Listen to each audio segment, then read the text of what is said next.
দেওয়ানগঞ্জ উপজেলার সবচেয়ে বড় হাট সানন্দবাড়ি হাট, যে হাটটিতে প্রতিদিন কোটি কোটি টাকার লেনদেন হয়ে থাকে। এই হাটটি থেকে প্রতি বছর সরকারকে 1.5 কোটি টাকা রাজস্ব দিয়ে থাকে। হাটটিতে 7টি ব্যাংকের শাখা রয়েছে।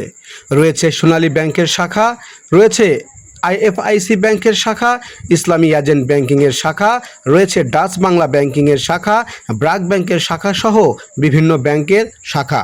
মোবাইল ব্যাংকিং, নগদ, বিকাশ, রকেটের মাধ্যমে লেনদেন হয়ে থাকে কোটি টাকা। অথচ এই বাজারটিতে নেই কোনো ব্যাংকের এটিএম বুথ।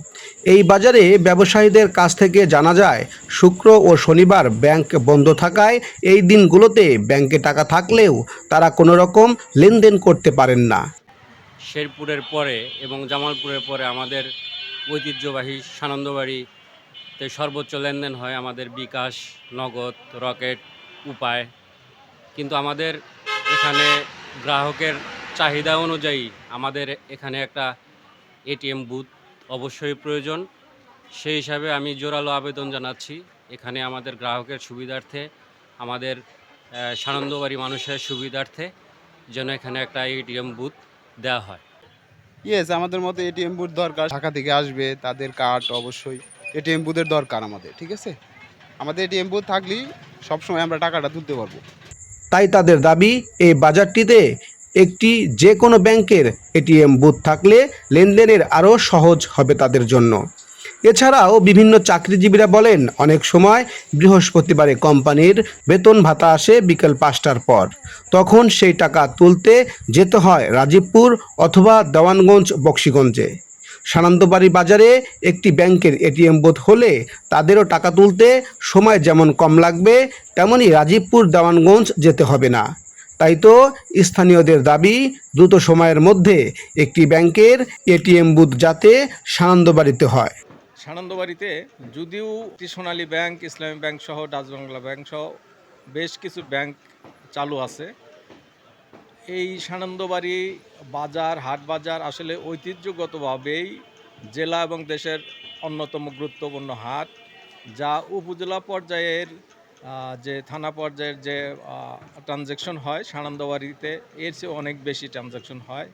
এবং দূরপাল্লার অনেক বাস এখানে চলাফেরা করে এবং অনেক শিক্ষার্থী দেশের বিভিন্ন অঞ্চলে চলে যায় রাতে। বিশেষ করে শুক্রবার, শনিবার ব্যাংকিং ব্যবস্থা বন্ধ থাকায় এখানে মানুষের লেনদেনের জন্য একটি এটিএম বুথ অত্যন্ত প্রয়োজন। আমাদের সানন্দবাড়ি একটা বড় এলাকা, সেই হিসেবে আমাদের এখানে কোনো এটিএম নাই। আমরা যদিও ব্যাংকিং সেবাটা পাই, কিন্তু শুক্র শনি তো ব্যাংক বন্ধ থাকে। সেই ক্ষেত্রে আমাদের অনেক সময় হ্যাম্পারিং হইতে হয়।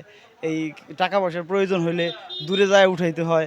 আশেপাশে আমাদের সানন্দবাড়িতে কোনো এটিএম নাই। এটিএম থাকলে আমরা সেবাটা এখান থেকে পাইতাম। বেতন কোনো কোনো সময় বৃহস্পতিবার দিন 5টার সময় আসে, তখন আমি ঠিকমতো টাকা তুলতে পারি না। যে আমাদের কিছু কিছু সময় যে লেনদেন আছে বা কোনো সময় আমাদের তেলের বাকি থাকে, তারা আমাদের টাকা চায়। আমরা বৃহস্পতিবার, শুক্রবার, শনিবার বন্ধ থাকার জন্যেও আমরা টাকাটা তুলতে পারি না। যারা দূর দূরান্ত থেকে ব্যবসা করতে আসে তাদের পক্ষে খুবই নিরাপদ, এবং যারা বিক্রি করে যায় তাদের পক্ষে নিরাপদ। তো এটিএম বুথ হলে সবচেয়ে ভালো। সানন্দবাড়ি একটা ঐতিহ্যবাহী হাট। সেই হাটে প্রায় সরকার গভর্নমেন্ট 1.5 কোটি টাকা প্রায় তার রাজস্ব পেয়ে থাকে। এখানে 7টি ব্যাংক কিন্তু চলমান রয়েছে। এখানে কিন্তু এটিএম বুথ হলে আমাদের জনগণ অর্থনৈতিক যে লেনদেন সেটা কিন্তু 2 দিন বন্ধ থাকায় আমরা কিন্তু বিপদগ্রস্তের মধ্যে থাকি। আমরা সকল ব্যবস্থাপনার যারা দায়িত্ব রয়েছেন তাদেরকে অনুরোধ করব, অতি তাড়াতাড়ি একটা এটিএম বুথ খুলে দিলে আমাদের জন্য স্বার্থে আমরা উপকৃত হব। কিছুটা আশার আলো দেখিয়েছে ইসলামী ব্যাংকের এজেন্ট শাখা। তারা বলছেন, কিছুদিন পূর্বে তাদের ব্যাংকের আউটলেটের মাধ্যমে একটি এটিএম বুথের আবেদন করেছেন তারা, তবে কবে নাগাদ সেটি চালু হবে এখনও জানা যায়নি। গত 6 মাস আগে আমাদের এজেন্টটা হচ্ছে রৌমারী শাখার অধীনে মেসার্স হৃদয় মনীষা 362/1। আমাদের গত 6 মাস আগে আমাদের এখানে একটা আপনার হচ্ছে গ্রাহক সমাবেশ হয়েছিল। সেইখানে আমাদের ম্যানেজার আসছিল, আরও গণ্যমান্য ব্যক্তি উপস্থিত ছিল। ওই সময় উনি অঙ্গীকার করে গেছেন যে এখানে সানন্দবাড়ি বাজারে একটা বুথ দেওয়া হবে। সেই প্রেক্ষিতে আমরা প্রতিনিয়ত 30 জন করে এটিএম কার্ডের আবেদন দিচ্ছি। সেই ক্ষেত্রে উনি আমাদের আশ্বাস দিয়েছে খুব দ্রুতই আমাদের এখানে একটা এটিএম বুথ চালু হবে ইনশাআল্লাহ।